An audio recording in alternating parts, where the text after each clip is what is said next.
नमस्कार, India voice देख रहे हैं आप और मैं हूं आपके साथ शिवम सोनी। उत्तर प्रदेश में भारत जोड़ो यात्रा का आज दूसरा दिन है। यात्रा आज सुबह बागपत से रवाना हुई और यात्रा आज शामली पहुंचेगी। लेकिन यात्रा के शामली पहुंचने से पहले ही शामली में वहां के डीएम ने धारा 144 लागू कर दी है। वहीं कांग्रेस इस यात्रा के जरिए उत्तर प्रदेश में अपने खोए हुए वजूद को पाने की कोशिश में जुटी है। तो वहीं कांग्रेस को उम्मीद है कि इस यात्रा के जरिए उसे अपने वोट बैंक को बढ़ाने में मदद मिलेगी। तो आज इसी मुद्दे पर होगी बात। हमारे साथ मेहमानों का खास पैनल भी साथ होगा, लेकिन उससे पहले आप ये रिपोर्ट देखिए।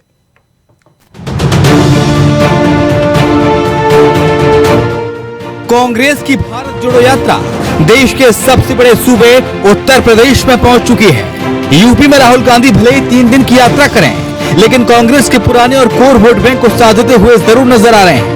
पदयात्रा दिल्ली के दंगा प्रभावित क्षेत्र के रास्ते उत्तर प्रदेश की लोनी होते हुए बागपत पहुंच चुकी है। राहुल गांधी ने राजधानी के दंगा प्रभावित क्षेत्रों में मोहब्बत का संदेश दिया तो यूपी में एंट्री करते हुए किसान से लेकर मुसलमान और दलित समुदाय को साथ लेते हुए सोशल इंजीनियरिंग को मजबूत करते दिखे।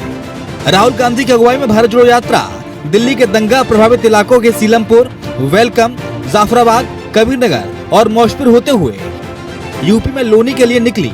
मुस्लिम बहुल इलाकों में राहुल गांधी पदयात्रा करते हुए गुजर रहे थे तो इलाके में कांग्रेस जिंदाबाद के नारे लगे और रंग दे बसंती जैसे देशभक्ति गीत गूंज रहे थे। मदरसे में पढ़ने वाले बच्चों के हाथों में तिरंगा नजर आ रहा था तो हिजाब वाली मुस्लिम महिलाओं ने भी यात्रा में शिरकत की। राहुल मुस्लिम बहुल्य क्षेत्रों से निकले तो उनके साथ कांग्रेस की कई मुस्लिम राष्ट्रीय नेता एक साथ दिखे। नेशनल कॉन्फ्रेंस के पूर्व अध्यक्ष फारूक अब्दुल्ला से गले मिलकर राहुल गांधी ने बड़ा संदेश दिया। यानी सोशल इंजीनियरिंग के जरिए राहुल गांधी इस यात्रा को यूपी में जिंदा करने की कोशिशों में जुटे हैं। इस तरह से कांग्रेस ने भारत जोड़ो यात्रा के जरिए यूपी में एक बार फिर से अपने पुराने वोट बैंक को साधने की कवायद की है। Bureau report, India voice.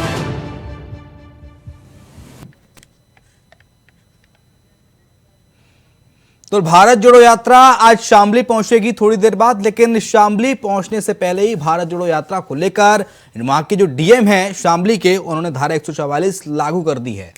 तो वहीं इस पूरे मामले पे कांग्रेस जो है वो हमलावर है। कांग्रेस कह रही है कि बीजेपी भारत जोड़ो यात्रा से डरी हुई है, क्योंकि भारत जोड़ो यात्रा एक बहुत बड़ा गेम चेंजर साबित होने वाली है देश में। तो ऐसे में सवाल यह है कि क्या कांग्रेस भारत जोड़ो यात्रा के जरिए उत्तर प्रदेश में अपने खोए हुए वजूद को वापस पाएगी क्या?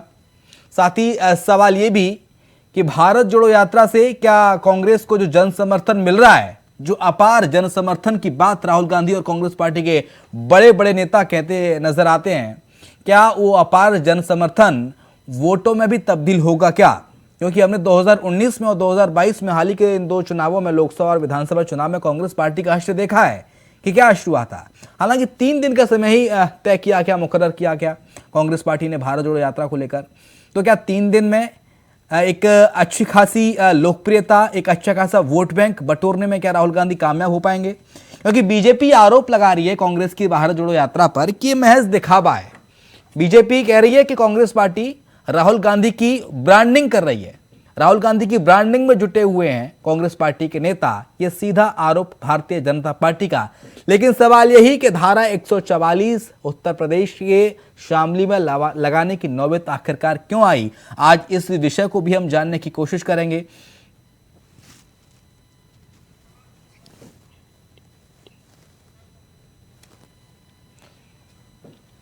तो चर्चा की शुरुआत करते हैं। शिल्पी चौधरी हैं समाजवादी पार्टी की प्रवक्ता, बहुत स्वागत है शिल्पी जी आपका। मुन्ना खान कांग्रेस पार्टी के प्रवक्ता इस वक्त हमारे साथ जुड़ गए हैं। मुन्ना जी आपका बहुत स्वागत है। मुन्ना खान, सबसे पहले सवाल आप ही के साथ। आज शामली पहुंचने वाली थी भारत जोड़ो यात्रा, लेकिन उसके पहले ही भारतीय जनता पार्टी, ऐसा आप आरोप लगा रहे हैं कि बीजेपी को रास नहीं आ रही भारत जोड़ो यात्रा, और इसी के चलते वहां के डीएम ने धारा 144 लागू कर दी। ये धारा 144 लगाते ही बीजेपी सरकार ने ये बता दिया कि किस तरीके से ये सरकार हताशा में है। जिस तरीके से आज हमारे राष्ट्रीय नेता श्री राहुल गांधी जी के साथ जो जन सैलाब उभर रहे, जो लोगों का जमावड़ा दिख रहे हैं, जिस तरीके से बीजेपी डरी हुई है और राहुल गांधी जी के जो जनसंपर्क बढ़ते जा रहे हैं दिन ब दिन, जिस तरीके से आज पूरे हिंदुस्तान के अंदर ये भारत जोड़ो यात्रा की चर्चा हो रही है, उसी दौरान बीजेपी के बेरोजगारी की भी चर्चा हो रही, भूखमरी की भी चर्चा हो रही, महिला सुरक्षाओं की भी चर्चा हो रही है, युवा के बेरोजगार की चर्चा हो रही है, और बीजेपी के जो लुभावने वादे थे 2014 में उसकी भी चर्चा हो रही है। जिस तरीके से 100 स्मार्ट सिटी बनना, हर शहर में बुलेट ट्रेन दौड़ना, 2 करोड़ नौकरियां देना, 30 रुपए डीजल, 50 रुपए पेट्रोल देना, 400 रुपए रसोई गैस देना, हवाई चप्पल पहनने वाले हवाई जहाज में बैठना, ये सारी चीजें जो जितने वादे थे बीजेपी के, ये सारे आज जनता के नजरों में है कि किस तरीके से भारतीय जनता पार्टी ने देश की जनता को गुमराह करने का काम किया। और ये शाह और शहनशाह की जो जोड़ी है, ये बार बार इस माइंड में रहती है कि इस 2024 का भी चुनाव इस बार हम हिंदू मुस्लिम करके या 80-20 का नारा देकर के जीत लेंगे। तो मैं अभी से बता देना चाहता हूं कि जनता जाग चुकी है, नफरत के माहौल खत्म हो चुके हैं और मोहब्बत की दुकान पूरे हिंदुस्तान में खुल चुकी है। तो बीजेपी अब कमर कस ले, आप आने वाले टाइम में युवा उन्हें खदेड़ेंगे, चाहे उनके ठीक एमएलए है, हो, मोहब्बत MP की हो। दुकान अब खुल वोट रही मांगने है, पे आपसे गली गली सवाल चौराहे किए चौराहे जाएंगे। में, शहर शहर में राहुल गांधी मोहब्बत की दुकान खोलने निकले और हमें भी उम्मीद है कि मोहब्बत की दुकान खुले। शिल्पी चौधरी, आप तो मोहब्बत की दुकान खोलने में साथ ही नहीं आए राहुल गांधी के। अखिलेश यादव ने तो मना कर दिया कि हमें न्योता ही नहीं मिला। नहीं, अखिलेश यादव जी को जब तक न्योता नहीं मिला था उन्होंने बिल्कुल स्पष्ट कहा कि हमें न्योता नहीं मिला है। और कांग्रेस जब भी आई है उत्तर प्रदेश में हमेशा हम साथ थे, हैं और रहेंगे। एंड टाइम पर अगर कोई कह दे, वर्बली कह दे कि आप साथ आइए, तो शायद नहीं, उन्हें एक प्रॉपर तरीके से, सम्मानित तरीके से उन्हें बुलाना चाहिए था, जो उन्होंने बाद में किया। और उसका जवाब हमारे राष्ट्रीय अध्यक्ष जी ने धन्यवाद और शुभकामनाओं समेत दिया। आज जो सवाल बड़ा है कि 144 लगाई गई है, ऐसा क्यों? तो जाहिर बात है भारतीय जनता पार्टी का डर है और अमन और प्यार का जो ये संदेश है, जो राहुल गांधी जी दक्षिण से लेकर अब उत्तर तक आ गए हैं और कश्मीर तक जाएंगे, उसके लिए समाजवादी पार्टी की हृदय तल से शुभकामनाएं उनके साथ हैं। जनता एक साथ आ रही है, इससे अच्छा और कुछ भी नहीं हो सकता। जब जब भारतीय जनता पार्टी को विपक्ष से डर लगता है, तब तब वो पुलिस को आगे करती है। ये कोई नई प्रैक्टिस नहीं है। हमेशा हमने वो दमन देखा है कि चाहे वो 2 अक्टूबर पर महात्मा गांधी, हमारे बापू की प्रतिमा तक हम लोगों को जाना हो, समाजवादी पार्टी कार्यकर्ताओं को तब भी लाठीचार्ज का सामना करना पड़ा, गिरफ्तारियां देनी पड़ी। तो ये कोई नया नहीं है। भारतीय जनता पार्टी का चाल चरित्र और चेहरा जनता देख रही है कि एक व्यक्ति जो अपना संदेश लेकर जनता के बीच में है, जो जनता के बीच में जाकर उससे उनकी समस्याएं पूछ रहा है, उस व्यक्ति से आपको डर लग रहा है और आप कह रहे हैं ब्रांडिंग किया जा रहा है। बड़ी बचकानी बातें हैं, बहुत बचकानी बातें। क्योंकि अभी गुजरात में नरेंद्र मोदी जी ने भी पदयात्रा करी है विधानसभा चुनाव के दौरान, तो उसको भी उनकी ब्रांडिंग कही जाए। क्या कारण है कि 2 बार के प्रधानमंत्री को भी विधानसभा चुनाव के लिए ब्रांडिंग की जरूरत पड़ जाती है? लेकिन समाजवादी तो पार्टी फिजिकली तौर पर मौजूद नहीं है, लेकिन समाजवादी पार्टी साथ तो है कांग्रेस पार्टी के इस यात्रा में, मतलब सहयोग पूरा है। निश्चित रूप से, बिल्कुल बिल्कुल। लेकिन मैम, जब भी विपक्षी एकजुटता की बात आती है तो उत्तर प्रदेश में समाजवादी पार्टी अपना हाथ क्यों खींच लेती है पीछे? क्या समाजवादी पार्टी को डर है कि अगर कांग्रेस के साथ आए भारत जोड़ो यात्रा में तो समाजवादी पार्टी का कहीं ना कहीं वजूद कम हो जाएगा यूपी के अंदर? ऐसे आरोप आप पर लगते रहे?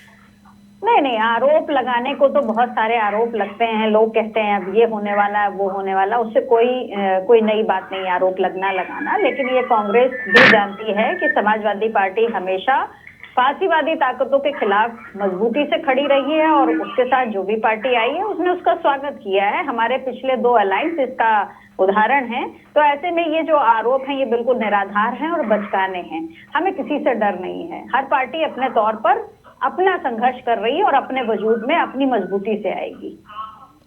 ठीक है मुन्ना खान, आपने कई जगह यात्राओं को लंबा लंबा समय दिया, चाहे मध्य प्रदेश हो, राजस्थान हो, केरल हो, महाराष्ट्र हो, लेकिन उत्तर प्रदेश के लिए सबसे कम वक्त सर क्यों चुना 3 दिन? क्योंकि सबसे ज्यादा कम सीटें आपके उत्तर प्रदेश में ही हैं। शिवम जी, सवाल ये नहीं कि हमने उत्तर प्रदेश में 3 दिन टाइम दिया।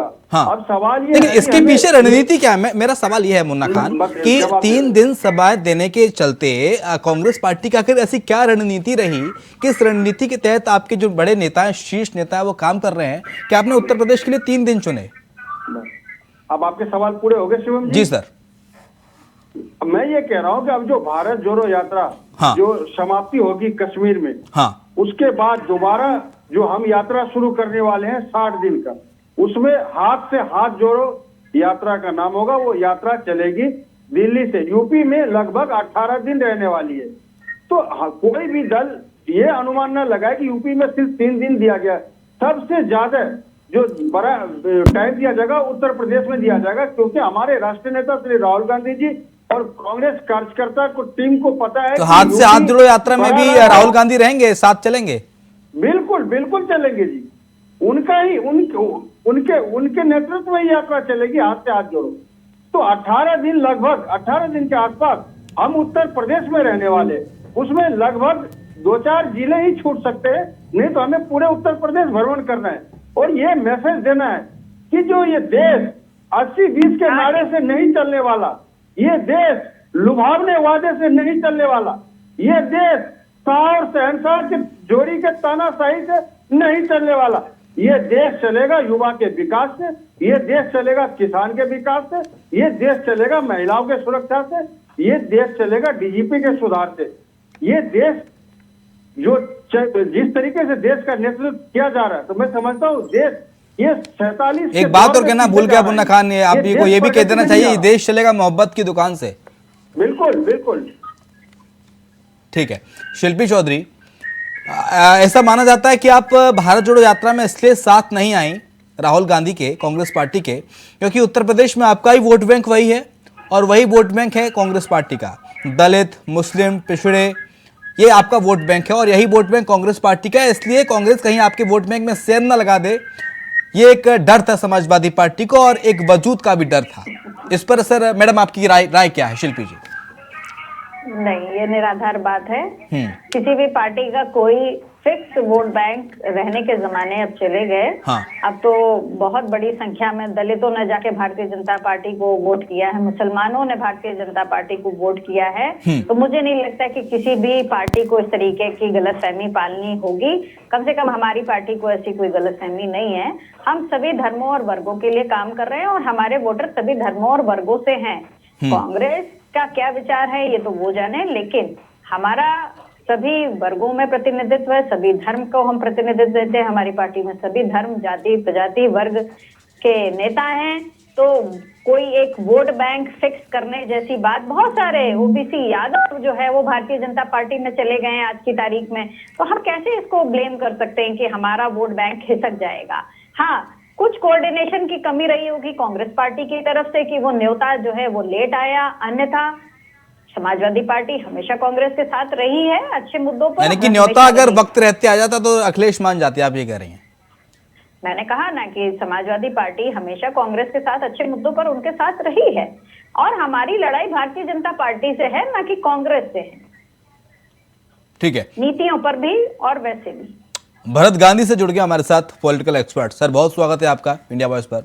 सर आज यात्रा शामली जाने वाले थोड़ी देर बाद, राहुल गांधी की भारत जोड़ो यात्रा आज दूसरा दिन है सर, लेकिन उस यात्रा के शामली जाने से पहले ही वहां के जो डीएम साहब हैं उन्होंने सर धारा 144 लागू कर दी है। तो ऐसे में कांग्रेस कह रही है कि बीजेपी डरी हुई है, इसलिए धारा 144 बीजेपी के द्वारा लागू करवाई गई है वहां पर, क्योंकि अपार जन समर्थन जो राहुल गांधी को मिल रहा है उससे कहीं ना कहीं भारतीय जनता पार्टी की जो दिल की धड़कन है वो बढ़ गई है। देखिए, जब संघर्ष में कांग्रेस उतरी है, हाँ, और राहुल गांधी जी उतरे हैं, तो शाकाहारी बनके तो ये संघर्ष नहीं कर पाएंगे। अगर धारा 144 लागू की है जिस मजिस्ट्रेट ने, तो वो मामला हाई कोर्ट जाएगा और हाई कोर्ट उसको टर्न डाउन करेगा। ये वक्त लेगा, इसमें टाइम लगेगा। इस बीच धारा 144 छोड़ने के जितने मुकदमे हैं वो राहुल गांधी को और उनके साथियों को झेलने चाहिए और इसी को संघर्ष कहते हैं। और भारतीय जनता पार्टी की जो अपना काम करने का तरीका है जी, वो पहले से ही है, जिसको बहुत लोग पुलिस आतंकराज कहते हैं। तो पुलिस आतंकराज में कोई शाकाहारी पार्टी को सरवाइव नहीं कर पाएगी। जैसे कि राहुल गांधी कहा करते हैं कि हम तो हिंसा का जवाब अहिंसा से देंगे, नफरत का जवाब प्रेम से देंगे। ये साधु संतों की भाषा राजनीति में चलती नहीं है जी। और ये बात साबित हो चुका है कि कांग्रेस को साधु संत पार्टी के बजाय पार्टी बनना पड़ेगा। हाँ। अभी साधु संत का एक जो मठ है, उस मठ से रूपांतरित होकर पार्टी बनने की प्रक्रिया अभी कांग्रेस में चलानी पड़ेगी जी। और वो जब प्रक्रिया पूरी हो जाएगी तो शायद कांग्रेस का वोट बैंक भी बनेगा या रिस्टोर हो पाएगा, जो समाजवादी पार्टी में या बहुजन समाज पार्टी में चला गया है जी। तो इसलिए बेसिकली कांग्रेस तो बहुत दिनों से सत्ता में रही तो वो भूल गई है पार्टी और ब्यूरोक्रेसी का फर्क क्या होता है जी। वो पार्टी को ब्यूरोक्रेसी की तरह चलाने लगे। जैसे एप्लीकेशन होता है, पहले वो एसडीएम के यहाँ जाएगा तो सीएम के यहाँ फॉरवर्ड होगा, जरूरत हुआ तो कमिश्नर के यहाँ फॉरवर्ड होगा, फॉरवर्ड होते होते 4 महीना लग जाएगा और उसका एक्शन में 4 महीना लग जाएगा। तो कांग्रेस अपने ब्यूरोक्रेटिक नेचर के कारण बर्बाद हुई है और ये ब्यूरोक्रेटिक नेचर जब उसका खत्म होगा, जब वो पार्टी बनेगी तो कांग्रेस फिर से रिवाइव होगी जी। रह गई समाजवादी पार्टी की जो बात आप कर रहे थे कि भाई समाजवादी पार्टी सहयोग करेगी कि नहीं करेगी, ये सवाल तो समाजवादी पार्टी का जरूर है, लेकिन जरा इतिहास देखें।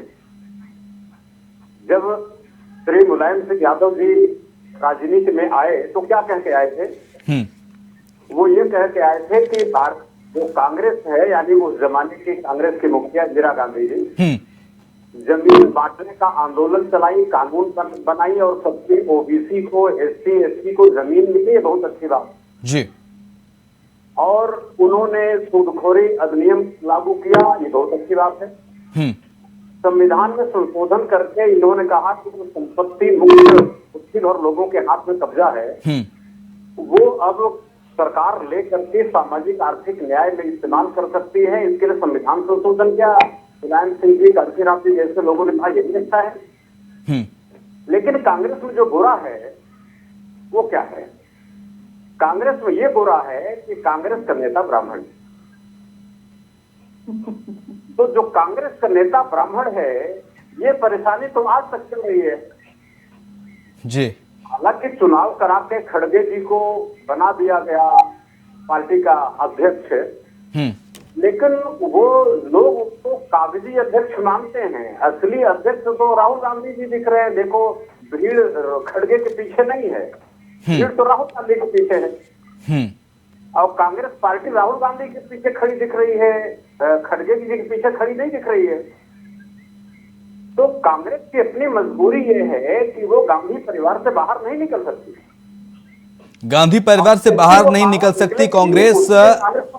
मुन्ना खान, ये आपके ऊपर आरोप अक्सर लगता रहता है कि आप परिवारवाद को बढ़ावा देते हैं और अपने मल्लिकार्जुन खड़गे को राष्ट्रीय अध्यक्ष तो बना दिया, लेकिन वो सिर्फ महज एक कठपुतली बन के रह गए हैं, बाकी संगठन कोई और चला रहा है। खैर, लेकिन सर सवाल ये है, ये जो अपार जन समर्थन कांग्रेस पार्टी को मिल रहा है इस भारत जोड़ो यात्रा के दौरान, उत्तर प्रदेश में भी हमने देखा कि अच्छी खासी भीड़ नजर आई, क्या ये भीड़ अपार जन समर्थन वोटों में तब्दील हो पाएगा? आप मेरे से पूछ रहे हैं? मुन्ना खान आपसे पूछ रहा हूँ। बिल्कुल बिल्कुल बिल्कुल, ये जो जन सैलाब है, कहीं न कहीं सरकार के खिलाफ आक्रोश है। जिस तरीके से ये शाह और शहनशाह की जो जोड़ी है, पूरे हिंदुस्तान में जो नफरत का माहौल पैदा किया, जो भाईचारे को कुचलने का काम किया, जो गंगा जमनी तहजीब को कुचलने का काम किया, ये उसके खिलाफ आक्रोश है। आज अब 3200-3300 किलोमीटर यात्रा करने के बाद, साथ में मैं भी रहा हूँ, कहीं भी हमें ये विरोधाभास नहीं दिखा एक समाज का दूसरे समाज के विरुद्ध। लेकिन ये बीजेपी बार बार इसी चीज को टारगेट करता है। उत्तर प्रदेश का आप चुनाव ले लीजिए, योगी को लगा कि सत्ता जाने वाली है, उन्होंने फौरन नारा दे दिया 80-20 का कि भाई 80-20 की लड़ाई है। तो ये इस तरीके से विकास की बात नहीं होती। अभी दूसरे सवाल जो था अभी खड़गे जी के बारे में, तो खड़गे जी हमारे इलेक्टेड अध्यक्ष है, न कि हमारे आरएसएस के दफ्तर से पर्ची आई है उसके बावजूद बने। दूसरे जवाब, तीसरा सवाल था कि परिवारवाद। मैं ये कहता हूँ कि अमित शाह का बेटा जैसा बीसीसीआई का सचिव बना है, जिसे गेंद और बल्ले का पता नहीं है, क्या ये परिवारवाद नहीं है? क्या आपका परवेश वर्मा आज मंत्री बना हुआ, क्या ये परिवारवाद नहीं है?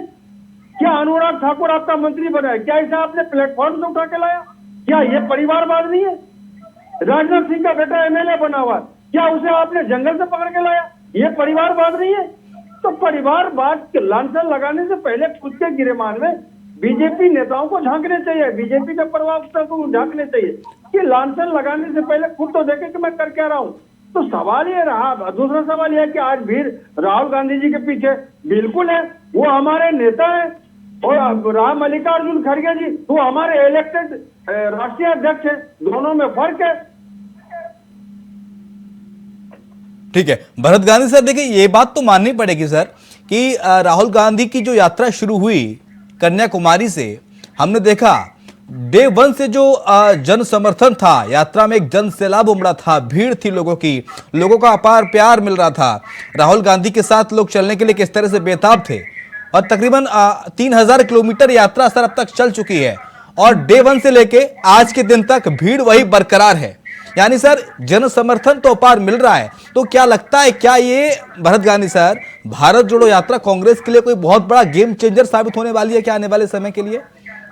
देखिए भाई, गेम चेंजर साबित होने के लिए तीन चीजें चाहिए। उसमें मैन, मनी और मीडिया, तीन एम की जरूरत होती है। तो अगर हम मान भी लें कि मैन है तो मीडिया तो गायब। मीडिया में राहुल गांधी की यात्रा कहीं दिख नहीं रही है।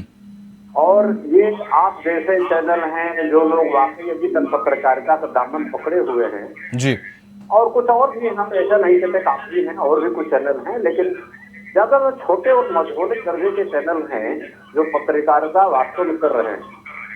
बाकी तो लाउड स्पीकर बन गए, और जो लाउड स्पीकर बन गए उनका तो ऐसी है कि आप पैसा दीजिए और अपनी लड़की की शादी में जो कैसेट बजवाना हो बजवाइए। तो अभी मीडिया मैनेजमेंट कांग्रेस जब तक नहीं कर पाएगी तब तक ये भीड़ वोट में तब्दील नहीं होगी। इसका मेरे पास एक अनुभव है जी। आप मेरा नाम गूगल पे सर्च करेंगे, यूट्यूब में, तो हमें सुनने के लिए 2 लाख लोग आते हैं और बिना पैसे के आते हैं, उसे चढ़ावा चढ़ा के जाते हैं, और मेन स्ट्रीम मीडिया इसको कवर नहीं करता तो किसी को पता नहीं है। लेकिन उसी मीडिया में कवरेज ना होने के कारण ये 2 लाख आदमी वोट में तब्दील नहीं होते। ये बात है कि भारत में कमोबेश अब लोकतंत्र की बजाय मीडिया तंत्र कायम हो गया है। अब जो मीडिया मैनेज कर लेता है वो तो उसको मिल जाती है, उसको सरकार बन जाती है, और उसी को लोकतंत्र मान लिया जाता है, वही चुनाव जीता हुआ मान लिया जाता है। तो अभी कांग्रेस को मीडिया मैनेजमेंट करने का काम बाकी है, वो कैसे करेंगे? ठीक है, हमारे साथ सर कृष्ण मोहन पांडे जुड़ गए हैं, प्रवक्ता भारतीय जनता पार्टी। अभी थोड़ा देरी से आए, जल्दी से इनसे कमेंट लेते हैं। कृष्ण मोहन जी, बहुत स्वागत है आपका सर। हाँ सर, सीधा आरोप लगा रही है कांग्रेस पार्टी यहाँ पर शामली में धारा 144 लागू की है क्योंकि आप डर रहे हैं भारत जोड़ो यात्रा से। देखिए, भारतीय जनता पार्टी किसी से डरती नहीं है, क्योंकि भारतीय जनता पार्टी के साथ देश के नागरिकों का आशीर्वाद है, उत्तर प्रदेश और देश के लोगों का विश्वास भारतीय जनता पार्टी के साथ जुड़ा हुआ है। तो इसलिए भारतीय जनता पार्टी डरती नहीं। हाँ, भारतीय जनता पार्टी लोगों के बीच में जाके कार्य करती है, 24 घंटा जन आकांक्षाओं पे उतरने का प्रयास। लेकिन धारा 144 के मायने क्या है, जल्दी से बता दीजिए, समय बहुत कम है। जी जी, धारा 144 के मायने क्या है शामली में आज के दिन लगना, क्योंकि ठीक 2 घंटे बाद भारत जोड़ो यात्रा आने वाली थी। जहां तक 144 का आपका चर्चा है, ये पूर्व में लगा हुआ है और भारत जोड़ो यात्रा से उसका कोई संबंध नहीं है। भारत जोड़ो यात्रा निकले, कोई उसमें वैमनस्यता न फैले, कोई अशांति न हो, इसके लिए व्यवस्था लगा चालू है। और लेकिन सर, अगर धारा 144 लागू हो जाएगी तो फिर भारत जोड़ो यात्रा में जो पब्लिक गैदरिंग होती है राहुल गांधी के साथ, जो भीड़ रहती है, वो फिर कैसे हो पाएगी धारा 144 लागू कर देंगे तो? बिल्कुल नहीं, बिल्कुल नहीं, इस यात्रा से कोई प्रभाव नहीं पड़ेगा। ठीक है मुन्ना खान, यात्रा से कोई दिक्कत नहीं है, धारा 144 पहले से लागू की गई है, और साथ ताकि सुरक्षा के लिए, क्योंकि सर आप भी आरोप लगाते हैं कि सुरक्षा में सेंध लगाने का प्रयास किया गया वगैरह वगैरह। बिल्कुल, ये पूर्व में मुन्ना खान से जवाब ले लेते हैं जल्दी से। मुन्ना खान, सुरक्षा की दृष्टि से लगाया गया था। जो प्रवक्ता है, ये बिल्कुल इनके बातों को लगता है ये गलत बोल रहे, क्योंकि 144 लगाने का ये सीधा मतलब है कि जो भारत जोड़ो यात्रा आ रही है, जो जनसैलाब उभर रहे, उसको बाधित करना इनका मेन मकसद है। ये सरकार की नहीं, ये कह रहे हैं कि पहले से लगा रखी है, भारत जोड़ो यात्रा से कोई मतलब नहीं है, पहले से लागू थी। पता कर लीजिए कि ये 1 तारीख को 1 जनवरी कोई दुर्व्यवस्था न फैले, कोई बड़ा अपराध न हो, कोई ऐसी घटना न हो जिससे कि समाज में वैमनस्यता फैले, इस परिदृश्य को देखते हुए लगाया गया था। बाकी राहुल गांधी जी अपनी यात्रा निकाले, किसने रोका है? क्या प्रशासन ने नोटिस दिया है? क्या रोका है? क्या योगी सरकार को इसलिए इन्होंने धारा 144 लगाने का काम किया। लेकिन आप चिंता न करें, आपके जेल भर जाएंगे। देखिए, आप जितना इस तरह की बातें कर रहे हैं, जनता देख रही है, देख रहे किस तरह से बौखला है। नहीं, इतना सा बता दीजिए कृष्ण मोहन पांडे, मेरा सवाल सिर्फ इतना सा है, क्या धारा 144 के साथ भारत जोड़ो यात्रा शामली में संभव हो सकती है? क्या आपका प्रशासन इजाजत देगा धारा 144 लागू होने के बाद यात्रा की एंट्री की शामली जिले में? बिल्कुल बिल्कुल, वो अपनी यात्रा निकाले। भारतीय जनता पार्टी और प्रशासन कहीं भी कहीं कोई व्यवधान नहीं डालेगा। उनकी यात्रा सौहार्दपूर्ण निकले, वो अपने कार्यक्रम करें। प्रशासन स्तर पर ऐसा कोई भी व्यवस्था। तो आपने शामली में क्यों लगाई? इससे पहले गाजियाबाद में भी थी यात्रा, आज सुबह बागपत में भी थी, वहां भी आपको लगाना चाहिए, सिर्फ शामली में ही क्यों? आप विचार कीजिए, ये 144 लगाने का जो क्रम है वो जिलाधिकारी के ऊपर डिपेंड करता है। जिलाधिकारी तय करता है कि हमारे यहाँ क्या व्यवस्था कैसे चलानी है। प्रशासनिक व्यवस्था ये जिलाधिकारी के पक्ष में होता है और जिलाधिकारी इस पक्ष को लगाता है। ठीक है मुन्ना खान, एनी डाउट? आप कोई डाउट, कोई संदेह प्रशासन की मंशा पर, सरकार की मंशा पर? मुन्ना खान जी, सरकार की मंशा पर कोई संदेह अभी भी? बिल्कुल बिल्कुल, सरकार के मंशा पे संदेह है शिवम जी।